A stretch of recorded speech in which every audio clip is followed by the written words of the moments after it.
What's up, everyone? Welcome to the Power Play with CJ. Today we're focusing on the Colorado Avalanche winning the draft lottery, and more importantly, what bringing in projected number one overall pick Seth Jones will do to that morbid franchise and in hockey everywhere.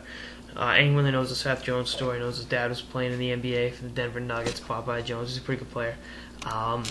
When Seth took a liking to hockey, and it was actually Joe Sakic that that Popeye spoke to and got him on the ice and got him to go to a couple games, and they really enjoyed it. And if you look at I think it was a clip of footage from Game 7 of the 2001 Stanley Cup Finals, you can see Seth Jones in the first row in the corner on one of the sides.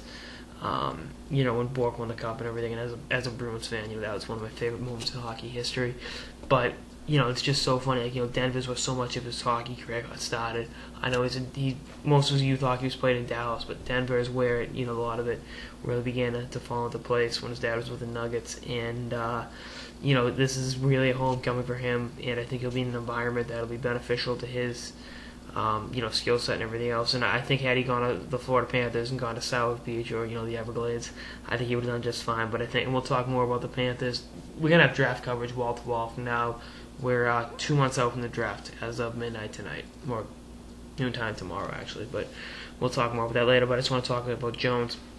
He's joining a pretty skilled nucleus of players in Colorado. Sacco's been shown the door, rightfully so. They gotta go get themselves a new coach, but they got some talent on this roster. Duchesne's a player, Landeskog is a man amongst boys. Varlamov's had his ups and downs, but and then Ryan O'Reilly, I think he's he's had one foot on the door for a while. I think he's gonna be gone probably by the end of next season. I mean, he's got like a $6-7 million cap hit, something like that. So it's a heavy cap, and I know when he signed, he was gonna make $8 million over 130 games in the NHL, or no, even less than 110 games, because he signed about 15 or 20 games in a season. But back to Seth Jones, you're putting a stud number one defenseman on your back end, guy that's going to be the backbone of your team for years to come, and he's going to develop, like I said, in an environment geographically that's beneficial to his progressions in terms of off the ice, development, maturity. And this is a mature kid. This isn't a slouch.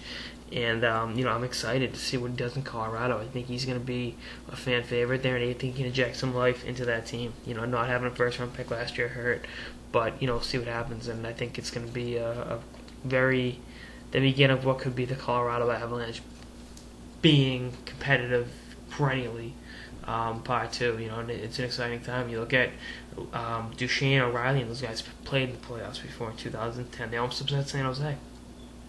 Now that you bring in Landeskog, you bring in Seth Jones, and then maybe you bring in a competent coaching staff. I mean, this could be a sleeper team in the West in terms of being an exciting, young, talented team that will challenge in due time if the development of the players is handled correctly and the coaching staff isn't completely incompetent. Like using that word. Anyway, that's on this episode of the Power Play with CJ, talking about Seth Jones ended up with the Colorado Avalanche. Stay tuned for more episodes for the season and beyond. Later, guys.